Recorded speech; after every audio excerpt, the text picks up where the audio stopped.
Hi everyone, this is Dr. Chhoda and welcome to my channel. Thank you so much for being a viewer, for being a subscriber. I really appreciate you. If you learned something new from this video, please consider clicking the subscribe button. Please enable notifications so you get instant updates from our channel going forward. My name is Dr. Chhoda, and if you don't know anything about me, please check out my video.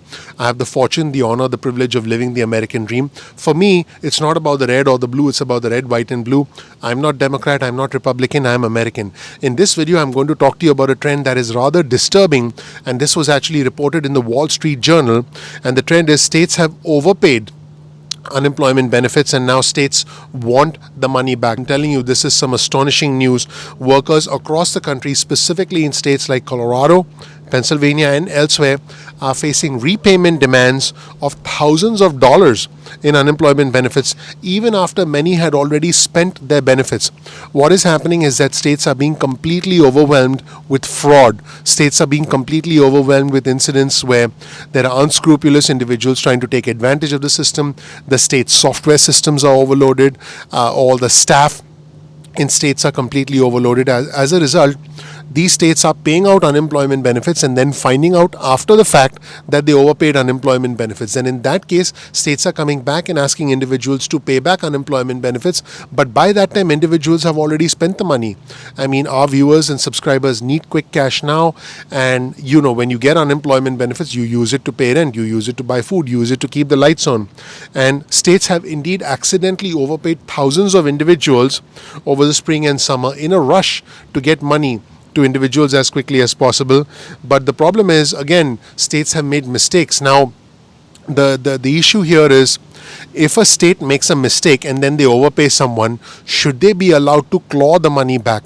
And this is the challenge in this particular scenario. Now, the problem is a lot of individuals don't even know that they've been overpaid because every state uses its own formula. Every state has its own formula for calculating unemployment benefits, for paying out unemployment benefits. Every state has its own mechanism for minimum unemployment benefits, maximum unemployment benefits. So when an individual is overpaid, they don't even know they're overpaid because they're relying on the state to make that determination.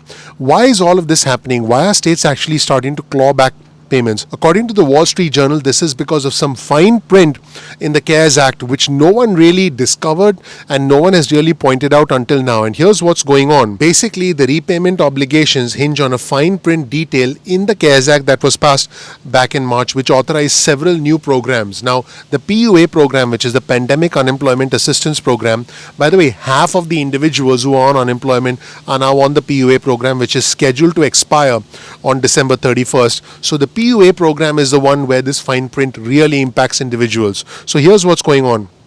States do have the ability to waive the recovery of overpayments for most unemployment insurance programs. So if you're on regular unemployment benefits, it is possible, but again, you'll have to check with your state. It is possible that the state can waive an overpayment if they make an overpayment to you, so they may not demand their money back when there is no fraud involved. That's the key statement here, when there is no fraud involved. But the Pandemic Unemployment Assistance Program, the PUA program, that's a completely different program, and it does indeed follow a different set of rules.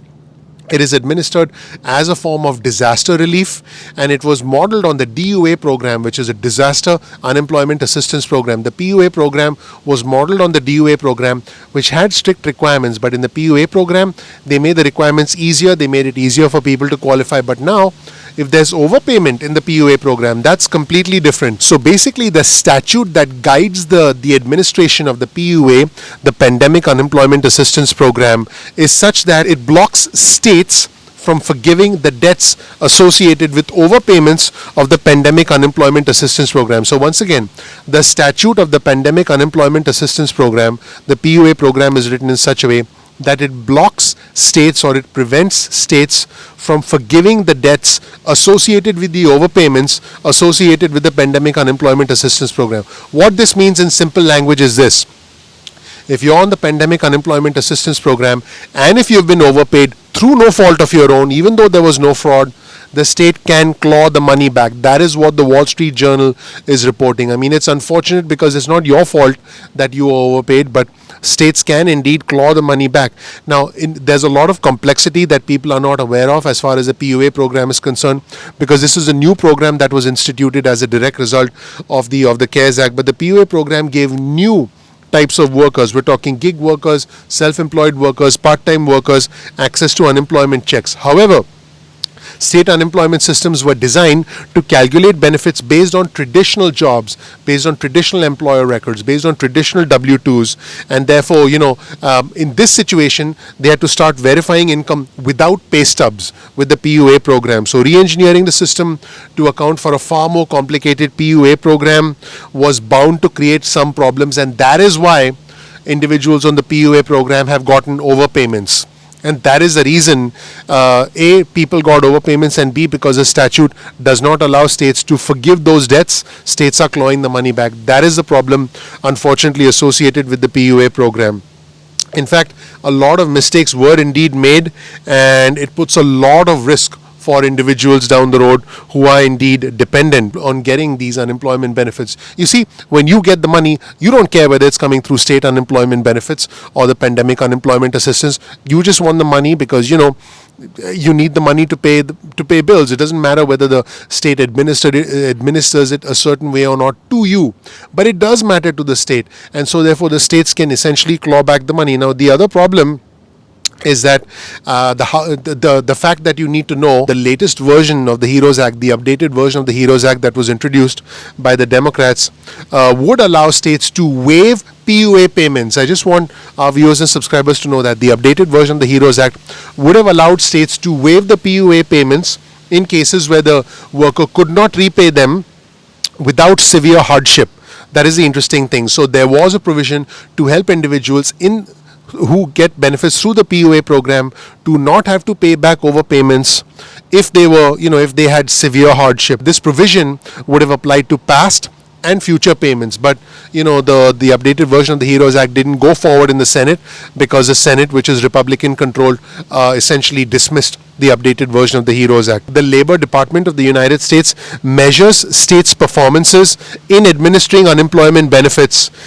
They track metrics such as overpayment. So the federal government, the Labor Department, tracks these metrics, including overpayments for different states, the time it takes to process applications. So if a state takes too much time to process applications, and if a state makes too many overpayments, then the Labor Department tracks those metrics. So basically, there is an incentive for states to A, pay on time, and B, make sure they don't overpay, because the federal government, specifically the Labor Department, is tracking all of this, which means that if there is an overpayment, and the states know that the federal government is monitoring this, the states now do have to claw that money back so that they are accountable to the Labor Department, which, by the way, makes it even more important for there to be an act of Congress at the federal government level, specifically the updated version of the HEROES Act or something similar, that can actually hopefully waive the overpayments, assuming that there is not severe hardship. So let me know what you think of this in the comment section below. This is an aspect of the pandemic unemployment assistance program